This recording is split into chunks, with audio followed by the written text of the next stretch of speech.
ವೀಕ್ಷಕರೇ, ಒಂದು ಸಿನಿಮಾಗೋಸ್ಕರ ನಟರು ಎಷ್ಟು ಕಷ್ಟಪಡ್ತಾರೆ ಅಂತ ವಿಶೇಷವಾಗಿ ಹೇಳುವಂತ ಅಗತ್ಯ ಇಲ್ಲ. ಆ ಒಂದು ಪಾತ್ರಕ್ಕೆ ತಕ್ಕಂತೆ ಕಾಣೋದಕ್ಕೆ ಕೆಲವೊಮ್ಮೆ ಸಂಪೂರ್ಣ ಲುಕ್ ಅನ್ನೇ ಬದಲಾಯಿಸಿಕೊಳ್ಬೇಕಾಗುತ್ತೆ. ಕೆಲ ಸಂದರ್ಭಗಳಂತೂ ತೂಕ ಹೆಚ್ಚಿಸಿಕೊಳ್ಳೋದು ಅಥವಾ ಸಣ್ಣಗಾಗೋದು ಇವೆಲ್ಲವೂ ಕೂಡ ನಟರಿಗೆ ತಪ್ಪದಂತ ಷರತ್ತುಗಳು. ಆದರೆ ಇತ್ತೀಚಿನ ದಿನಗಳಲ್ಲಿ ಜೂನಿಯರ್ NTR ಅವರನ್ನ ನೋಡಿದವರು ಮೊದಲಿಗೆ ಇದು ಸಿನಿಮಾಗಾಗಿ ಅವರು ಈ ರೀತಿ ಆಗಿರ್ಬೋದು ಅಂತ ಭಾವಿಸಿದ್ರು. ಆದರೆ ದಿನೇ ದಿನೇ ಜೂನಿಯರ್ NTR ಅವರ ದೇಹದಲ್ಲಿ ಕಂಡುಬರುತ್ತಿರುವಂತಹ ಬದಲಾವಣೆಗಳು ಮತ್ತು ಅವರು ಸರಿಯಾಗಿ ನಿಲ್ಲಲು ಕೂಡ ಕಷ್ಟಪಡ್ತಿರೋದನ್ನ ನೋಡಿ ಜೂನಿಯರ್ NTR ಅವರಿಗೆ ಯಾವುದೋ ಆರೋಗ್ಯ ಸಮಸ್ಯೆ ಇರಬಹುದು ಅಂತ ಜನರು ಮಾತನಾಡ್ತಿದ್ದಾರೆ. ಇದರಿಂದ ಅವರ ಅಭಿಮಾನಿಗಳು ಆತಂಕಕ್ಕೆ ಒಳಗಾಗಿದ್ದಾರೆ. ಅವ್ರಿಗೆ ಯಾವುದೋ ಗಂಭೀರ ಆರೋಗ್ಯ ಸಮಸ್ಯೆ ಇರಬಹುದು ಅಂತ ಭಯ ಪಡ್ತಿದ್ದಾರೆ. ಹಾಗಾದ್ರೆ ನಿಜಕ್ಕೂ ಜೂನಿಯರ್ NTRಗೆ ಆರೋಗ್ಯ ಸಮಸ್ಯೆ ಇದೆಯಾ ಅಥವಾ ಸಿನಿಮಾಗಾಗಿ ಈ ರೀತಿ ಆಗಿದ್ದಾರಾ? ಈ ರೀತಿ ಇದ್ದಕ್ಕಿದ್ದಂತೆ NTR ಅವರಿಗೆ ಏನಾಯ್ತು? ರಾಜಮೌಳಿ ಅವರ ಕಾರಣದಿಂದನೇ NTR ಅವರಿಗೆ ಈ ಒಂದು ಪರಿಸ್ಥಿತಿ ಬಂತ ಎಂಬ ವಿಚಾರಗಳನ್ನ ಈ ಒಂದು ವಿಡಿಯೋದಲ್ಲಿ ಈ ಮುಂದೆ ತಿಳಿತಾ ಹೋಗೋಣ. ವೀಕ್ಷಕರೇ, ಅಭಿನಯದ ಬಗ್ಗೆ ಜೂನಿಯರ್ NTR ಅವರ ಬಗ್ಗೆ ಎಲ್ರಿಗೂ ಚೆನ್ನಾಗೇನೆ ಗೊತ್ತಿದೆ. ಹಾಗೇನೆ ಕುಟುಂಬದ ವಿಷಯದಲ್ಲೂ ಕೂಡ ಬಹುತೇಕ ಎಲ್ರಿಗೂ ಗೊತ್ತೇ ಇದೆ. ಆದ್ರೆ ಈ NTR ಚಿಕ್ಕಂದಿನಿಂದಲೇ ತುಂಬಾ ಲಾಲನೆ ಪಾಲನೆಯೊಂದಿಗೆ ಬೆಳೆದವರು. ಆಹಾರದ ವಿಷಯದಲ್ಲಿ ಅವರಿಗೆ ವಿಶೇಷ ಕಾಳಜಿಯನ್ನ ವಹಿಸಲಾಗ್ತಿತ್ತು. ಅವ್ರ ತಾಯಿ ಯಾವಾಗ್ಲೂ ಕೂಡ ಬೆಣ್ಣೆ, ತುಪ್ಪ, ಚಿಕನ್, ಮಟನ್ ಅಂತ ಆಹಾರಗಳನ್ನ ಕೊಡ್ತಿದ್ದಂತ ಕಾರಣ ಜೂನಿಯರ್ NTR ಅವರು ಆಹಾರ ಪ್ರಿಯನಾಗಿ ಬೆಳೆದ್ರು. ಮತ್ತೆ ಚಿಕ್ಕಂದಿನಿಂದಲೇ ತುಂಬಾ ದಪ್ಪಾಗಿದ್ರು. ಹಾಗೆ ದಪ್ಪಾಗಿದ್ರು ಕೂಡ ಚೈಲ್ಡ್ ಆರ್ಟಿಸ್ಟ್ ಆಗಿ ಬ್ರಹ್ಮ ಮಹರ್ಷಿ, ವಿಶ್ವಾಮಿತ್ರ, ಬಾಲ ರಾಮಾಯಣಂ ಎಂಬ ಸಿನಿಮಾಗಳಲ್ಲಿ ನಟಿಸಿದ್ರು. NTR ಅವರ ಮೊಮ್ಮಗ ಹರಿಕೃಷ್ಣ ಅವರ ಮಗ ಎಂಬ ಕಾರಣದಿಂದ ಜೂನಿಯರ್ NTR ಅವರ ತೂಕದ ಬಗ್ಗೆ ಯಾರು ಕೂಡ ಹೆಚ್ಚು ಗಮನ ಕೊಡಲಿಲ್ಲ. ಆದ್ರೆ NTR ಸಂಪೂರ್ಣವಾಗಿ ಸಿನಿಮಾ ವಾತಾವರಣದಲ್ಲೇ ಬೆಳೆದಿರೋದ್ರಿಂದ ಓದ್ನಲ್ಲಿ ಹೆಚ್ಚು ಆಸಕ್ತಿಯನ್ನ ತೋರಿಸಲಿಲ್ಲ. ನಟನೆ ಮೇಲೇನೆ ಅವರಿಗೆ ಹೆಚ್ಚು ಆಸಕ್ತಿ ಬೆಳೀತು. ಹೀಗಾಗಿ ಅವರು ತಮ್ಮ ತಾತನಂತೆ ಹೀರೋ ಆಗ್ಬೇಕು ಅಂತ ಕನಸನ್ನ ಕಂಡ್ರು. ಆದ್ರೆ ಹರಿಕೃಷ್ಣ ಅವರು NTR ಅವರ ತೂಕವನ್ನ ನೋಡಿ ಮೊದಲಿಗೆ ಒಪ್ಪಲಿಲ್ಲ. ಆದ್ರೆ ಅವ್ರ ತಾಯಿ ಶಾಲಿನಿ ಅವರು ಮಾತ್ರ ಮಗನ್ಗೆ ನೋವನ್ನ ಕೊಡಬಾರದು, ಅವನ ಆಸೆಗಳನ್ನ ನಿರಾಕರಿಸಬಾರದು ಎಂಬ ಕಾರಣದಿಂದ NTR ಅವರನ್ನ ಹರಿಕೃಷ್ಣ ಅವರ ಸಿನಿ ವಾರಸ್ದಾರನಾಗಿ ಪರಿಚಯ ಮಾಡಬೇಕು ಅಂತ ದೃಢವಾಗಿ ನಿಂತರು. ಇದರಿಂದ ಹರಿಕೃಷ್ಣ ಅವರಿಗೆ ಬೇರೆ ದಾರಿ ಇಲ್ಲದೆ ಒಪ್ಕೊಳ್ಬೇಕಾಯ್ತು. ಮತ್ತೆ ಈ ಒಂದು ವಿಷಯವನ್ನ ರಾಮೋಜಿರಾವ್ ಅವರಿಗೂ ತಿಳಿಸ್ತಾರೆ. ಅವರು ಈ ಜೂನಿಯರ್ NTR ಅವರನ್ನ ನೋಡಿದಾಗ ಕೇವಲ 18 ವರ್ಷ ವಯಸ್ಸಿನಲ್ಲಿಯೇ 99 kg ತೂಕ ಇದ್ರು. ಮತ್ತೆ ನೋಡೋದಕ್ಕೆ ದಪ್ಪ ಮತ್ತೆ ಸ್ವಲ್ಪ ಎತ್ತರ ಕಡಿಮೆ ಇದ್ರು ಕೂಡ ಅವರು ಸೀನಿಯರ್ NTR ಅವರ ಮೊಮ್ಮಗ ಎಂಬ ಕಾರಣದಿಂದನೇ ನಂದಮೂರಿ ಅಭಿಮಾನಿಗಳು ಖಂಡಿತವಾಗಿ ಈ ಜೂನಿಯರ್ NTR ಅವರನ್ನ ಉತ್ತೇಜನ ಮಾಡ್ತಾರೆ ಅಂತ ಭಾವಿಸಿ ಅವರೊಂದಿಗೆ ಸಿನಿಮಾ ಮಾಡುವಂತ ನಿರ್ಧಾರವನ್ನ ಕೈಗೊಂಡ್ರು. ಮೊದಲಿಗೆ 2001ರಲ್ಲಿ ನಿನ್ನು ಚೂಡಲಾನಿ ಎಂಬ ಚಿತ್ರಕ್ಕೆ ಜೂನಿಯರ್ NTR ಅವರನ್ನ ನಾಯಕನಾಗಿ ಮಾಡಿ ನಿರ್ಮಿಸಲಾಯಿತು. ಅದು 2001 ಮೇ 23ನೇ ತಾರೀಕು ಭಾರಿ ನಿರೀಕ್ಷೆಗಳೊಂದಿಗೆ ಬಿಡುಗಡೆ ಆಯಿತು. ಆದ್ರೆ ಆ ಒಂದು ಸಿನಿಮಾದಲ್ಲಿ ಜೂನಿಯರ್ NTR ಅವರ ಅಭಿನಯ ಮತ್ತು ನೃತ್ಯ ಚೆನ್ನಾಗಿದ್ರು ಕೂಡ ನೋಡೋದಕ್ಕೆ ತುಂಬಾ ದಪ್ಪವಾಗಿ ಕಾಣಿಸ್ಕೊಂಡಂತ ಕಾರಣ ಅವರು ಸಾಕಷ್ಟು ಟೀಕೆಗಳನ್ನ ಎದುರಿಸಬೇಕಾಯಿತು. ಜೊತೆಗೆ ಆ ಒಂದು ಸಿನಿಮಾ ಕೂಡ ಫ್ಲಾಪ್ ಆಯಿತು. ಇದರಿಂದ ಜೂನಿಯರ್ NTR ಅವರ ತಾಯಿ ಹೇಗಾದ್ರೂ ಮಾಡಿ ತನ್ನ ಮಗನನ್ನ ಸಿನಿಮಾಗಳಲ್ಲಿ ಯಶಸ್ವಿಯಾಗಿ ಮಾಡಬೇಕು ಅಂತ ಹರಿಕೃಷ್ಣ ಅವರ ಬಳಿ ಮನವಿಯನ್ನ ಮಾಡ್ಕೊಳ್ತಾರೆ. ಮತ್ತೊಂದು ಕಡೆ ಜೂನಿಯರ್ NTR ಅವರಿಗೆ ತೂಕ ಕಡಿಮೆ ಮಾಡಿಕೊಳ್ಳುವಂತೆ ಸಲಹೆಯನ್ನ ಕೊಡ್ತಾರೆ. ಆದ್ರೆ ಆಹಾರ ಪ್ರಿಯನಾಗಿದ್ದಂತ ಜೂನಿಯರ್ NTR ತನ್ನ ಆಹಾರದ ಆಸೆಗಳನ್ನ ನಿಯಂತ್ರಣ ಮಾಡಿಕೊಳ್ಳಲಾಗದೆ ಇನ್ನೂ ಕೂಡ ಹೆಚ್ಚು ದಪ್ಪ ಆಗ್ತಾ ಹೋದ್ರು. ತಮ್ಮ ಕುಟುಂಬದ ಸ್ನೇಹಿತರು ಆದಂತ ಕೆ ರಾಘವೇಂದ್ರ ರಾವ್ ಅವರನ್ನ ಭೇಟಿ ಮಾಡಿ ಒಳ್ಳೆಯ ಕತೆ ಇದ್ರೆ ಜೂನಿಯರ್ NTR ಅವರ ಜೊತೆ ಸಿನಿಮಾ ಮಾಡಬೇಕು ಅಂತ ಹರಿಕೃಷ್ಣ ಅವರನ್ನ ಕೇಳ್ಕೊಳ್ತಾರೆ. ಆ ಒಂದು ಸಮಯದಲ್ಲಿ ಕೆ ರಾಘವೇಂದ್ರ ರಾವ್ ಅದಾಗ್ಲೇ ಸ್ಟಾರ್ ನಿರ್ದೇಶಕ ಆಗಿದ್ರು. ಜೊತೆಗೆ NTR ಮಾಡಿದಂತ ಮೊದಲ ಸಿನಿಮಾ ಫ್ಲಾಪ್ ಆಗಿದ್ರಿಂದ ಜೂನಿಯರ್ NTR ಜೊತೆ ಸಿನಿಮಾ ಮಾಡಿದ್ರೆ ಆ ಒಂದು ಚಿತ್ರ ಹಿಟ್ ಆಗುತ್ತಾ ಇಲ್ವಾ ಎಂಬ ಅನುಮಾನ ಅವ್ರಿಗೆ ಉಂಟಾಯ್ತು. ಮತ್ತೆ ಇವ್ರಿಗೆ ಸಿನಿಮಾ ಮಾಡದೆ ನಿರಾಶೆ ಮಾಡಬಾರ್ದು ಅಂತ ಅವರು ಯೋಚಿಸ್ತಾರೆ. ಆಗ SS ರಾಜಮೌಳಿ ಅವರು ಈ ರಾಘವೇಂದ್ರ ರಾವ್ ಅವರ ಹತ್ರ ಸಹಾಯಕ ನಿರ್ದೇಶಕನಾಗಿ ಕೆಲಸ ಮಾಡ್ತಿದ್ರು. ಅವರು ಆಗ ಸ್ಟೂಡೆಂಟ್ ನಂಬರ್ 1 ಅನ್ನುವಂತ ಕಥೆಯನ್ನ ಬರೆದು ಒಂದ್ಸಾರಿ ರಾಘವೇಂದ್ರ ರಾವ್ ಅವ್ರಿಗೆ ತಿಳಿಸಿದ್ರು. ಆಗ ಇವರು ಆ ಒಂದು ಕತೆ ಈ ಜೂನಿಯರ್ NTRಗೆ ಚೆನ್ನಾಗೇನೆ ಸೂಟ್ ಆಗುತ್ತೆ ಅಂತ ಹೇಳಿ ಈ ಒಂದು ವಿಷಯವನ್ನ ರಾಜಮೌಳಿ ಅವರಿಗೆ ತಿಳಿಸಿದಾಗ ಅಲ್ಲಿವರೆಗೂ ಈ ಜೂನಿಯರ್ NTR ಅವರನ್ನ ನೋಡಿದಂತ ಈ ರಾಜಮೌಳಿ ರಾಘವೇಂದ್ರ ರಾವ್ ಅವರು ಕೊಟ್ಟಂತ ಆ ಒಂದು ಅವಕಾಶದಿಂದ ತಾನು ಕೂಡ ದೊಡ್ಡ ನಿರ್ದೇಶಕನಾಗಬೇಕು ಅಂತ ಭಾವಿಸಿ ತುಂಬಾ ಸಂತೋಷ ಪಟ್ರು. ಇದಾಗಿ 2 ದಿವಸ ಆದ್ಮೇಲೆ ರಾಘವೇಂದ್ರ ರಾವ್ ಅವರು ರಾಜಮೌಳಿ ಜೊತೆ ಮಾತನಾಡಿ ಜೂನಿಯರ್ NTR ಅವರನ್ನ ಭೇಟಿ ಮಾಡಿ ಕತೆ ಹೇಳುವಂತೆ ಕೇಳ್ಕೊಳ್ತಾರೆ. ಕಥೆಯನ್ನ ಕೇಳಿದ ನಂತರ ಅವನು ಆ ಒಂದು ಪಾತ್ರಕ್ಕೆ ತಕ್ಕಂತೆ ತಯಾರಾಗ್ತಾನೆ ಅಂತ ಹೇಳ್ತಾರೆ.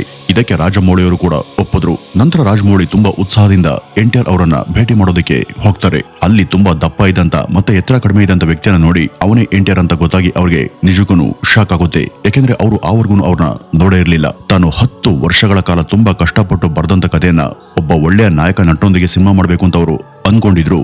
ಸೀನಿಯರ್ NTR ಅವರ ಮೊಮ್ಮಗ ಎಂಬ ಹೆಸರು ಇರುವಂತ ಕಾರಣ ಅವನ ಜೊತೆ ಸಿನಿಮಾ ಮಾಡಿದ್ರೆ ಒಳ್ಳೆ ಕತೆ ವ್ಯರ್ಥ ಆಗುತ್ತೆ ಅಂತ ರಾಜಮೌಳಿ ಮನಸ್ಸಿನೊಳಗೇನೆ ದುಃಖ ಪಡ್ತಾರೆ.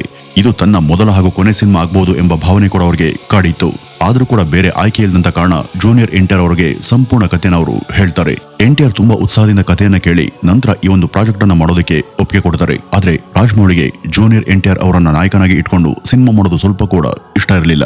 ಇದೇ ಒಂದು ವಿಷಯವನ್ನ ಅವರು ರಾಘವೇಂದ್ರ ರಾವ್ ಅವ್ರಿಗೂ ಹೇಳಿದಾಗ ಅದಕ್ಕೆ ಅವರು ಆ ಹುಡುಗ ಸ್ವಲ್ಪ ತೂಕ ಹೆಚ್ಚಿದ್ರು ಕೂಡ ಅವನು ತುಂಬಾ ಟ್ಯಾಲೆಂಟೆಡ್, ಮತ್ತೆ ಡ್ಯಾನ್ಸ್ ಅನ್ನು ಕೂಡ ಆತ ತುಂಬಾ ಅದ್ಭುತವಾಗಿ ಮಾಡ್ತಾನೆ. ಮನ್ಸಲ್ಲಿ ಬೇರೆ ಯೋಚನೆಗಳನ್ನ ಇಟ್ಕೊಳ್ಳದೆ ಶೂಟಿಂಗ್ ಅನ್ನ ಶುರು ಮಾಡುವಂತ ಹೇಳಿದಾಗ ರಾಜಮೌಳಿ ಒಲ್ಲದ ಮನಸ್ಸಿನ ಶೂಟಿಂಗ್ ಅನ್ನ ಶುರು ಮಾಡ್ತಾರೆ.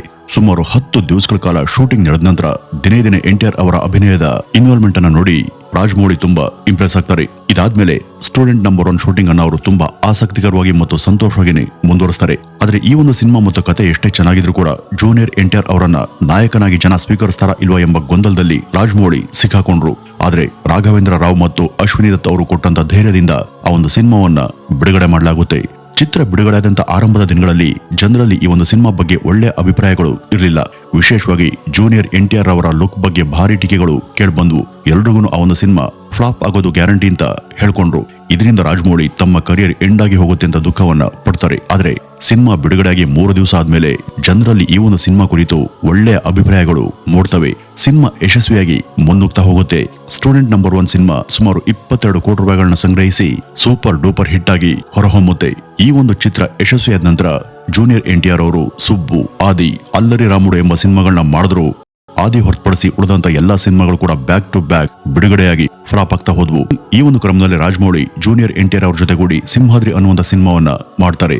ಆ ಒಂದು ಸಿನಿಮಾ ಟೈಮಲ್ಲೂ ಕೂಡ ಈ ಎನ್ಟಿಆರ್ ಅವರು ಮಾತ್ರ ಸಣ್ಣಗಾಗದೇ ಇದ್ದಂತ ಕಾರಣ ಒಂದು ಹಂತದಲ್ಲಿ ಎಲ್ಲರೂ ಕೂಡ ಅವರನ್ನ ಟೀಕೆ ಮಾಡೋದಕ್ಕೆ ಶುರು ಮಾಡ್ತಾರೆ. ಹೀಗೇನೆ ನರಸಿಂಹ, ಅಶೋಕ, ರಾಕಿ ಸಿನಿಮಾಗಳ ಸಮಯಕ್ಕೆ ಜೂನಿಯರ್ ಎನ್ಟಿಆರ್ ಅವರ ತೂಕ ಸುಮಾರು 110 kg ಆಗಿತ್ತು. ಆ ಒಂದು ಹಂತದಲ್ಲಿ ಜೂನಿಯರ್ ಎನ್ಟಿಆರ್ ಅವರ ಸಿನಿಮಾಗಳನ್ನ ಅವರ ಅಭಿಮಾನಿಗಳ ಹೊರತುಪಡಿಸಿ ಬೇರೆ ಯಾರು ಕೂಡ ನೋಡೋದಕ್ಕೆ ಆಸಕ್ತಿಯನ್ನ ತೋರಿಸ್ತಾ ಇರಲಿಲ್ಲ ಅಂತ ರಾಜಮೌಳಿ ಅವರು ಒಂದು ಇಂಟರ್ವ್ಯೂನಲ್ಲಿ ಹೇಳ್ಕೊಂಡಿದ್ದಾರೆ. ನಂತರ ರಾಜಮೌಳಿ ಜೂನಿಯರ್ ಎನ್ಟಿಆರ್ ಅವರನ್ನ ಭೇಟಿ ಮಾಡಿ ಮುಂದಿನ ತನ್ನ ಸಿನಿಮಾದಲ್ಲಿ ನಟಿಸಬೇಕಾದ್ರೆ ತೂಕ ಕಡಿಮೆ ಮಾಡ್ಕೊಳ್ಬೇಕು, ಆಗ ಮಾತ್ರ ಅವಕಾಶ ಕೊಡ್ತೀನಿ ಅಂತ ಸ್ಪಷ್ಟವಾಗಿಯೇ ಹೇಳಿದ್ರು. ಈಗಾಗಲೇ ಸತತವಾಗಿ 5 ಫ್ಲಾಪ್ ಚಿತ್ರಗಳನ್ನ ಎದುರಿಸ್ತಂತ ಜೂನಿಯರ್ ಎನ್ಟಿಆರ್ ಮುಂದಿನ ಸಿನಿಮಾ ಹಿಟ್ ಆದ್ರೆ ಮಾತ್ರ ಇಂಡಸ್ಟ್ರಿಯಲ್ಲಿ ತನಗೆ ಮಾರ್ಕೆಟ್ ಉಳಿಯುತ್ತೆ ಅಂತ ಅರ್ಥಕೊಂಡ್ರು. ಆದ್ರಿಂದ ರಾಜಮೌಳಿ ಹೇಳಿದಂತೆ ತೂಕ ಕಡಿಮೆ ಮಾಡ್ಕೊಳ್ಳೋದಕ್ಕೆ ಅವರು ನಿರ್ಧರಿಸ್ತಾರೆ. ಮತ್ತೆ ಆವತ್ತಿನ ಜೂನಿಯರ್ ಎನ್ಟಿಆರ್ ಅವರು ಡಯಟ್ ಅನ್ನ ಮಾಡ್ತಾ ವರ್ಕೌಟ್ ಅನ್ನ ಶುರು ಮಾಡ್ತಾರೆ. ಆದ್ರೆ ನೆಕ್ಸ್ಟ್ ಡೇ ಡಯಟ್ ಅನ್ನ ಬ್ರೇಕ್ ಮಾಡಿ ಬಿರಿಯಾನಿ, ತಂದೂರಿ ಚಿಕನ್ ಮುಂತಾದ ಆಹಾರಗಳನ್ನ ತಿಂದಿದಂತ ಕಾರಣ ಇನ್ನು ಕೂಡ ಹೆಚ್ಚು ದಪ್ಪ ಆಗ್ತಾನೆ ಹೋದ್ರು. ಆದ್ರೂ ಕೂಡ ಹೇಗಾದ್ರೂ ಮಾಡಿ ತೂಕ ಕಡಿಮೆ ಮಾಡ್ಕೊಳ್ಬೇಕು ಅಂತ ಒಳಗೊಳಗೇನೆ ಅವರು ಕಳವಳಗೊಂಡಿದ್ರಿಂದ ಹರಿಕೃಷ್ಣ ಅವರಿಗೆ ಬೇರೆ ದಾರಿ ಕಾಣಿಸ್ತೆ ಹೈದರಾಬಾದ್ ನಲ್ಲಿರುವಂತಹ ತಜ್ಞರನ್ನ ಭೇಟಿ ಮಾಡಿ ಲೆಪೋಸಕ್ಷನ್ ಆಪರೇಷನ್ ನ ಮೂಲಕ ತೂಕ ಕಡಿಮೆ ಮಾಡ್ಕೊಳ್ಳೋದಕ್ಕೆ ನಿರ್ಧರಿಸ್ತಾರೆ. ಈ ಒಂದು ಪ್ರಕ್ರಿಯೆ ಮೂಲಕ ಜೂನಿಯರ್ ಎನ್ಟಿಆರ್ ಅವರು ತಮ್ಮ ತೂಕವನ್ನ 110 ಕಿಲೋಗಳಿಂದ 80 kgಗೆ ತಮ್ಮ ತೂಕವನ್ನ ಇಳಿಸ್ಕೊಂಡ್ರು. ಎನ್ಟಿಆರ್ ಅವರು ಈ ಒಂದು ಶಸ್ತ್ರಚಿಕಿತ್ಸೆ ನಂತರ ಯಮದೊಂಗ ಸಿನಿಮಾವನ್ನ ಮಾಡ್ತಿದ್ದಾಗ ಈ ಜೂನಿಯರ್ ಎನ್ಟಿಆರ್ ಅವರ ಟ್ರಾನ್ಸ್ಫಾರ್ಮೇಶನ್ ನೋಡಿ ಎಲ್ಲರೂ ಕೂಡ ಶಾಕ್ ಆಗ್ತಾರೆ. ಅವರ ಡೆಡಿಕೇಶನ್ ಮತ್ತು ಟ್ಯಾಲೆಂಟ್ಗೆ ಅನೇಕರು ಅಭಿಮಾನಿಗಳಾಗ್ತಾರೆ. ಅದಾದ ನಂತರ ಕಂತ್ರಿ, ಬೃಂದಾವನಂ, ಶಕ್ತಿ, ಅದರ್ಸ್ ಎಂಬ ಸಿನಿಮಾಗಳನ್ನ ಅವರು ಮಾಡ್ತಿದ್ರು. ಮಧ್ಯ ಮಧ್ಯೆ ಸ್ವಲ್ಪ ತೂಕ ಹೆಚ್ಚಾಗ್ತಾನೆ ಇರುತ್ತೆ. ಆಗ ಮತ್ತೆ ಮತ್ತೆ ವೆಯ್ಟ್ ಲಾಸ್ ಟ್ರೀಟ್ಮೆಂಟ್ ಅನ್ನ ಮಾಡಿಸ್ಕೊಳ್ತಾ ದೇಹವನ್ನ ಮೇಂಟೈನ್ ಮಾಡ್ತಾ ಬಾದಶಾ, ರಾಮಯ್ಯ ವಸ್ತವಯ್ಯ, ರಬಸ್, ಟೆಂಪರ್, ನಾನಕು ಪ್ರೇಮತೋ ಈ ರೀತಿ ಸಿನಿಮಾಗಳನ್ನ ಮಾಡ್ತಾ ಹೋದ್ರು. ಆದ್ರೆ ಎಲ್ಲಾ ರೀತಿಯಿಂದಲೂ ಕೂಡ ಅವ್ರಿಗೆ ಬೆಂಬಲವಾಗಿ ನಿಂತಿರುವಂತ ತಂದೆ ಹರಿಕೃಷ್ಣ ಅವರು ಒಂದು ಅಪಘಾತದಲ್ಲಿ ಮೃತಪಟ್ಟಾಗ ಆ ಒಂದು ಸಮಯದಲ್ಲಿ ಜೂನಿಯರ್ ಎನ್ಟಿಆರ್ ಮಾನಸಿಕವಾಗಿ ಕುಗ್ತಾರೆ. ಇದೇ ಒಂದು ಸಮಯದಲ್ಲಿ ಕೋವಿಡ್ ಬಂದಾಗ ಆ ಒಂದು ಅವಧಿಯಲ್ಲಿ ಎನ್ಟಿಆರ್ ಅವ್ರಿಗೂ ಕೂಡ ಕೋವಿಡ್ ಸೋಂಕು ತಗುಲುತ್ತೆ. ಆಗ ಅವರ ಆರೋಗ್ಯ ಸ್ವಲ್ಪ ಗಂಭೀರವಾಗುತ್ತೆ. ಆದ್ರೆ ಸರಿಯಾದ ಸಮಯಕ್ಕೆ ಚಿಕಿತ್ಸೆ ಸಿಕ್ಕಂತ ಕಾರಣ ಅವರು ಚೇತರಿಸಿಕೊಂಡು ಸಾಮಾಜಿಕ ಮಾಧ್ಯಮಗಳ ಮೂಲಕ ತಮ್ಮ ಅಭಿಮಾನಿಗಳಿಗೆ ರಂಜಾನ್ ಶುಭಾಶಯವನ್ನ ತಿಳಿಸ್ತಾರೆ. ಇದರಿಂದ ಎಲ್ಲರೂ ಕೂಡ ಸಂತೋಷ ಪಡ್ತಾರೆ. ಆದ್ರೆ ಜೂನಿಯರ್ ಎನ್ಟಿಆರ್ಗೆ ಕೋವಿಡ್ ಬಂದ ನಂತರ ಕೆಲ ಕಾಲ ಆರೋಗ್ಯ ಸರಿಯಾಗಿ ಇಲ್ಲದೆ ಇದ್ರೂ ಕೂಡ ಅದನ್ನ ಹೊರಗಡೆ ತೋರಿಸ್ಕೊಳ್ಳಿಲ್ಲ.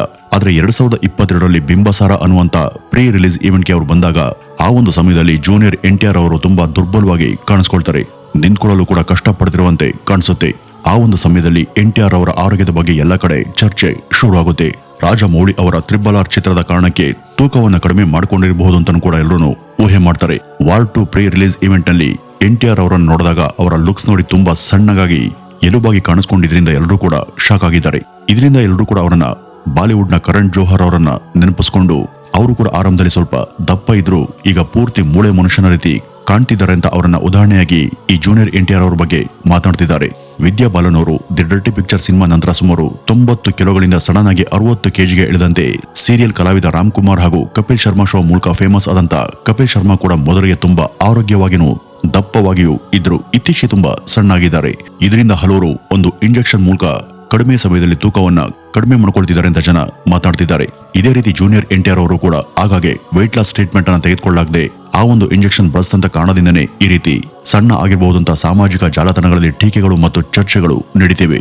ಈ ಒಂದು ಸುದ್ದಿ ಎಲ್ಲಾ ಕಡೆ ವೈರಲ್ ಆಗ್ತಿದಂತೆ ಅವರ ಟೀಮ್ ಪ್ರತಿಕ್ರಿಯೆ ಕೊಡ್ತಾ ಜೂನಿಯರ್ ಎನ್ಟಿಆರ್ ಆ ಒಂದು ಇಂಜೆಕ್ಷನ್ ಬಳಸ್ತಿಲ್ಲ, ಅವರು ಡೈರೆಕ್ಟ್ ವರ್ಕೌಟ್ ಮಾಡ್ತಿರೋದ್ರಿಂದನೇ ಈ ರೀತಿ ಸಣ್ಣ ಆಗಿದ್ದಾರೆ ಅಂತ ಸ್ಪಷ್ಟಪಡಿಸ್ತಾರೆ. ಜೊತೆಗೆ ಅವರು ಯಾವುದೋ ಆರೋಗ್ಯ ಸಮಸ್ಯೆಯಿಂದ ಬಳಲ್ತಿದ್ದಾರೆ ಎಂಬ ಸುದ್ದಿಗಳು ಎಲ್ಲಾ ಕಡೆ ಹರಡ್ತಿವೆ. ಇದಕ್ಕೆ ಪುಷ್ಟಿಯನ್ನು ಕೊಡುವಂತೆ ಜೂನಿಯರ್ ಎನ್ಟಿಆರ್ ಅವರು ಒಂದು ಮದುವೆಯಲ್ಲಿ ಇನ್ನೂ ಕೂಡ ಸಣ್ಣಗಾಗಿ ಕಾಣಿಸ್ಕೊಳ್ತಾರೆ. ಇದರಿಂದ ಅವರಿಗೆ ಗಂಭೀರ ಆರೋಗ್ಯ ಸಮಸ್ಯೆಗಳು ಇವೆ. ಮತ್ತೆ ಈ ಒಂದು ವಿಷಯವನ್ನು ಅವರು ಮರೆ ಮಾಚುತ್ತಿದ್ದಾರೆ ಎಂಬ ಆತಂಕ ಅಭಿಮಾನಿಗಳಲ್ಲಿ ಹೆಚ್ಚಾಗ್ತಾನೆ ಹೋಗ್ತಿದೆ. ಇದರ ಜೊತೆಗೆ ಇತ್ತೀಚೆಗೆ ಮಲ್ಬಾರ್ ಗೋಲ್ಡನ್ ಡೈಮಂಡ್ಸ್ ಜ್ಯುವೆಲರಿ ಸಂಸ್ಥೆಗಾಗಿ ಮಾಡಿದಂತಹ ಹೊಸ ಜಾಹೀರಾತಿನ ಮೂಲಕ ಈ ಜೂನಿಯರ್ ಎನ್ಟಿಆರ್ ಅವರು ಮತ್ತೆ ಹಾಟ್ ಟಾಪಿಕ್ ಆಗಿ ಹೊರಹೊಮ್ಮಿದ್ದಾರೆ. ಎನ್ಟಿಆರ್ ಅವರು ಬಹುಕಾಲದಿಂದನೇ ಈ ಮಲ್ಬಾರ್ ಸಂಸ್ಥೆಗೆ ಬ್ರಾಂಡ್ ಅಂಬಾಸಿಡರ್ ಆಗಿ ಕಾರ್ಯವನ್ನ ನಿರ್ವಹಿಸುತ್ತಿದ್ದಾರೆ ಎಂಬುದು ನಿಮಗೆಲ್ಲ ಗೊತ್ತಿರೋ ವಿಷಯನೇ. ಆದ್ರೆ ಈ ಒಂದು ಜಾಹೀರಾತಿನಲ್ಲಿ ಎನ್ಟಿಆರ್ ತುಂಬಾ ಸಣ್ಣಗಾಗಿ ಕಾಣಿಸ್ಕೊಂಡಿದ್ದಾರೆ. ದಟ್ಟವಾದಂತಹ ಗಡ್ಡವನ್ನ ಬೆಳೆಸಿಕೊಂಡು ಗುರುತಿಸಲು ಕೂಡ ಸಾಧ್ಯವಾಗದಷ್ಟು ಬದ್ದಾಗಿರೋದ್ರಿಂದ ಮತ್ತೊಮ್ಮೆ ಎನ್ಟಿಆರ್ ಅವರ ಲುಕ್ಸ್ ಬಗ್ಗೆ ಚರ್ಚೆಗಳು ಶುರುವಾಗಿದ್ದಾವೆ. ಇನ್ನು ಸಾಮಾಜಿಕ ಮಾಧ್ಯಮಗಳಲ್ಲಿ ಆಂಟಿ ಫ್ಯಾನ್ಸ್ ಟ್ರೋಲ್ ಮಾಡ್ತಾ ಈ ಒಂದು ಲುಕ್ ನಲ್ಲಿ ಎನ್ಟಿಆರ್ ಚೆನ್ನಾಗಿ ಕಾಣಿಸ್ತಿಲ್ಲ, ಅವರ ಹೇರ್ ಸ್ಟೈಲ್ ಕೂಡ ಸರಿಯಾಗಿ ಸೆಟ್ ಆಗ್ತಿಲ್ಲ ಅಂತ ಟೀಕೆಗಳು ಕೇಳ್ಬರ್ತಿವೆ. ಅವ್ರಿಗೆ ಯಾವುದೋ ಆರೋಗ್ಯ ಸಮಸ್ಯೆ ಇರೋದ್ರಿಂದ ಅವರು ಈ ರೀತಿ ಕಾಣಿಸ್ಕೊಂತಿದ್ದಾರೆ ಅಂತ ಹೇಳ್ತಾ ಅವರ ಲುಕ್ಸ್ ಅನ್ನ ಧಾರ್ಮಿಕ ಗೊಂದಲು ಕೂಡ ಹೋಲಿಸಿ ಟ್ರೋಲ್ ಮಾಡಲಾಗ್ತಿದೆ. ಇದರಿಂದ ಎನ್ಟಿಆರ್ ಅವರ ಅಭಿಮಾನಿಗಳು ತೀವ್ರ ಆತಂಕಕ್ಕೆ ಒಳಗಾಗ್ತಿದ್ದಾರೆ. ಇದಾದ ಬಳಿಕ Kantara chapter 1 pre release event ಅಲ್ಲೂ ಕೂಡ ಅವರು ಇದೇ ರೀತಿಯಾಗಿ ಕಾಣಿಸ್ಕೊಳ್ತಾರೆ. ಇದರಿಂದ ಯಾಕೆ ಇವರು ಇಷ್ಟು ಸಡನ್ ಆಗಿ ಇಷ್ಟೊಂದು ಸಣ್ಣ ಆಗಿದ್ದಾರೆ ಎಂಬ ಪ್ರಶ್ನೆ ಎಲ್ಲರಲ್ಲೂ ಮೂಡ್ತು. ಈ ಒಂದು ವಿಷಯದ ಬಗ್ಗೆ ಎನ್ಟಿಆರ್ ಸ್ವತಃ ಪ್ರತಿಕ್ರಿಯೆ ಕೊಡಲಿಲ್ಲ. ಆದ್ರೆ ಅವರ ಆಪ್ತ ವಲಯದವರು ಪ್ರತಿಕ್ರಿಯೆ ಕೊಡ್ತಾ ಅವರಿಗೆ ಯಾವುದೇ ಆರೋಗ್ಯ ಸಮಸ್ಯೆಗಳು ಇಲ್ಲ ಅಂತ ಹೇಳ್ಕೊಂಡಿದ್ದಾರೆ. ಪ್ರಸ್ತುತ ಅವರು ಸ್ಟಾರ್ ನಿರ್ದೇಶಕ ಪ್ರಶಾಂತ್ ನೀಲ್ ಅವರ ಜೊತೆ ಡ್ರ್ಯಾಗನ್ ಎಂಬ ಸಿನಿಮಾದಲ್ಲಿ ಕೆಲಸ ಮಾಡ್ತಿದ್ದಾರೆ ಅಂತ ಕೂಡ ಅವರು ತಿಳಿಸಿದ್ದಾರೆ. ಈ ಒಂದು ಸಿನಿಮಾದಲ್ಲಿ ಡ್ಯುಯಲ್ ರೋಲ್ ಇರುತ್ತೆ. ಒಂದರಲ್ಲಿ ತಂದೆ ಪಾತ್ರ, ಮತ್ತೊಂದು ಪಾತ್ರದಲ್ಲಿ ಮಗನ ಪಾತ್ರವನ್ನ ಮಾಡ್ತಿರೋದ್ರಿಂದ ಮಗನ ಪಾತ್ರಕ್ಕಾಗಿ ಎನ್ಟಿಆರ್ ಅವರಿಗೆ ಈ ಒಂದು ಹೊಸ ಲುಕ್ ಬೇಕಾಗಿದೆ. ಹಾಗಾಗಿ ಅವರು ಇಷ್ಟು ಸಣ್ಣ ಆಗಿದ್ದಾರೆ ಅಂತ ಹೇಳಲಾಗ್ತಿದೆ. ಈ ಒಂದು ಪಾತ್ರಕ್ಕಾಗಿ ಅವರು 2025 ಫೆಬ್ರವರಿಯಿಂದ ಡಯಟ್ ಅನ್ನ ಫಾಲೋ ಮಾಡ್ತಿದ್ದಾರೆ ಅಂತ ಹೇಳಲಾಗ್ತಿದೆ. ಆ ಒಂದು ಡಯಟ್ ನ ಪರಿಣಾಮವಾಗಿ ಎನ್ಟಿಆರ್ ಅವರು ಈ ರೀತಿ ಕಾಣಿಸ್ಕೊಂಡಿದ್ದಾರೆ ಅಂತ ಹೇಳಲಾಗ್ತಿದೆ. ಆದ್ರೆ ಇದಕ್ಕೆ ಪ್ರತಿಕ್ರಿಯೆ ಕೊಡ್ತಿರುವಂತ ಎನ್ಟಿಆರ್ ನ ಅಭಿಮಾನಿಗಳು ನಮ್ಗೆ ಈ ಲುಕ್ ಬೇಡ, ಎನ್ಟಿಆರ್ ಅವರ ಹಿಂದಿನ ರೂಪ ಬಂದ್ರೆ ಮಾತ್ರ ನಾವು ಸಿನಿಮಾ ನೋಡ್ತೀವಿ ಅಂತ ಸಾಮಾಜಿಕ ಮಾಧ್ಯಮಗಳಲ್ಲಿ ಕಮೆಂಟ್ ಅನ್ನ ಹಾಕ್ತಿದ್ದಾರೆ. ಅವ್ರಿಗೆ ಯಾವುದೇ ರೀತಿಯ ಆರೋಗ್ಯ ಸಮಸ್ಯೆ ಇಲ್ಲದೆ ಇರಲಿ, ಅವರು ಇದೇ ರೀತಿ ಇನ್ ಮುಂದೆ ನೂರಾರು ಚಿತ್ರಗಳನ್ನ ಮಾಡಿ ಅವರ ಅಭಿಮಾನಿಗಳನ್ನ ಹಾಗೂ ಸಿನಿ ಪ್ರೇಕ್ಷಕರನ್ನ ಮನರಂಜಿಸ್ಲಿ. ವೀಕ್ಷಕರೇ, ಇದಿಷ್ಟು ಈ ಎನ್ಟಿಆರ್ ಅವರು ಸಣ್ಣಾಗಿದ್ದರ ಬಗ್ಗೆ ಇರುವಂತಹ ಒಂದಷ್ಟು ಮಾಹಿತಿ ಅಂತ ಹೇಳ್ತಾ ಇವತ್ತಿನ ಈ ಒಂದು ವಿಡಿಯೋವನ್ನ ಇಲ್ಲಿಗೆ ಮುಗಿಸೋಣ. ನಮಸ್ಕಾರ.